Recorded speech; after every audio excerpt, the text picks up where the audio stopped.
नमस्कार मित्रांनो, श्री स्वामी समर्थ. तुम्ही कधी असा विचार केला आहे का, उपवास म्हणजे नेमकं काय? फक्त दिवसभर अन्न न खाणं, की त्यामागे आणखी काही मोठा आध्यात्मिक अर्थ आहे? दरवर्षी हजारो भक्त गुरुपौर्णिमेला उपवास करतात, पण त्यापैकी अनेकांना हेच माहिती नसतं की उपवास करताना कोणते नियम पाळावेत किंवा पाळायचे, काय खावं किंवा काय टाळावं, आणि सर्वात महत्त्वाचं म्हणजे जर आरोग्याची अडचण असेल तर काय करायचं. आजच्या या व्हिडिओमध्ये आपण याच सर्व प्रश्नाची सविस्तर आणि सोप्या भाषेत उत्तर जाणून घेणार आहोत. म्हणूनच हा व्हिडिओ शेवटपर्यंत नक्की पहा. गुरुपौर्णिमेला उपवास का करतात? मित्रांनो, गुरुपौर्णिमेला किंवा गुरुपौर्णिमा हा दिवस आपल्या जीवनाला दिशा देणाऱ्या गुरूंप्रती कृतज्ञता व्यक्त करण्याचा दिवस मानला जातो. अनेक भक्त या दिवशी श्रद्धेने उपवास करतात.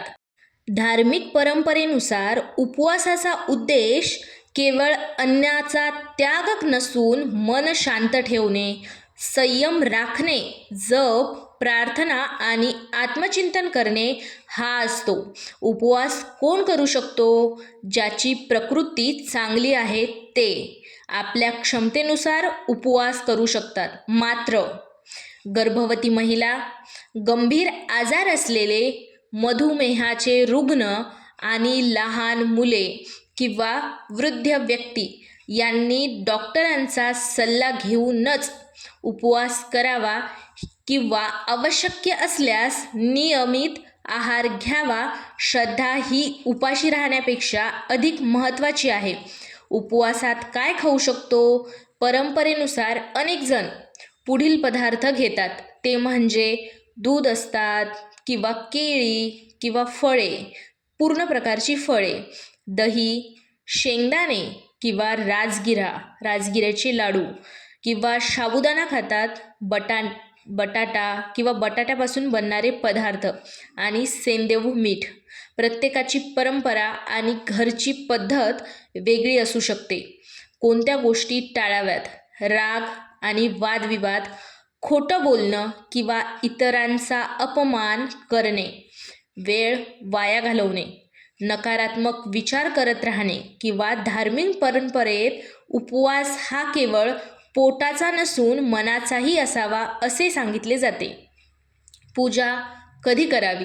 शक्य असल्यास सकाळी स्नान करून स्वच्छ कपडे घाला, गुरूंचे स्मरण करा, दीप लावा, फुले अर्पण करा. गुरुचरित्रातील एखादा अध्याय तुमच्याकडून होत असेल तर वाचा किंवा आपल्या श्रद्धेनुसार मंत्र जप करा. उपवास सोडताना सायंकाळी किंवा पूजानंतर किंवा पूजा पूर्ण झाल्यानंतर आपल्या परंपरेनुसार उपवास सोडा. अचानक खूप जड किंवा तेलकट अन्न खाणे टाळा. सुरुवात पाणी, फळ किंवा हलक्या आहाराने करा. अनेकांसाठी सोयीचे ठरते. सर्वात महत्त्वाची गोष्ट मित्रांनो, जर काही कारणांमुळे तुम्हाला उपवास करता आला नाही तर स्वतःला दोष देऊ नका. श्रद्धा, प्रामाणिक प्रार्थना, चांगले विचार आणि गुरूंच्या शिकवणीनुसार आचरण करणे हेही अनेक धार्मिक परंपरेमध्ये तितकेच महत्त्वाचे मानले जाते.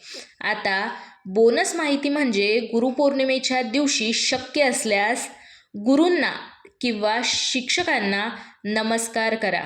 आईवडिलांचे आशीर्वाद घ्या.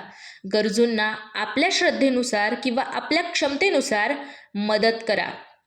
एखादे चांगले पुस्तक वाचनाचा संकल्प ठेवा.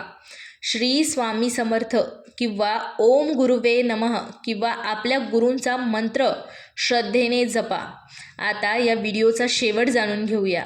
मित्रांनो, उपवास म्हणजे फक्त अन्न सोडणे नाही, तर वाईट विचारांचा त्याग करून चांगल्या विचारांना स्वीकारणे होय. यंदाच्या 29 जुलै 2026 गुरुपौर्णिमेला उपवास करत असाल तर तो श्रद्धा, संयम आणि सकारात्मक भावनेने करा. गुरूंचा आशीर्वाद म्हणजे फक्त चमत्काराची अपेक्षा नाही, तर योग्य मार्गावर चालण्याची प्रेरणा आहे. जर ही माहिती उपयुक्त वाटली असेल तर व्हिडिओला लाईक करा, आपल्या मित्रपरिवारांसोबत शेअर करा. अशाच धार्मिक माहितीपूर्ण व्हिडिओसाठी आपल्या चॅनलला सबस्क्राईब करायला विसरू नका. श्री स्वामी समर्थ. हर हर महादेव. शिवशंभो शंकराय नमः. जय गुरुदेव दत्त महाराज की जय.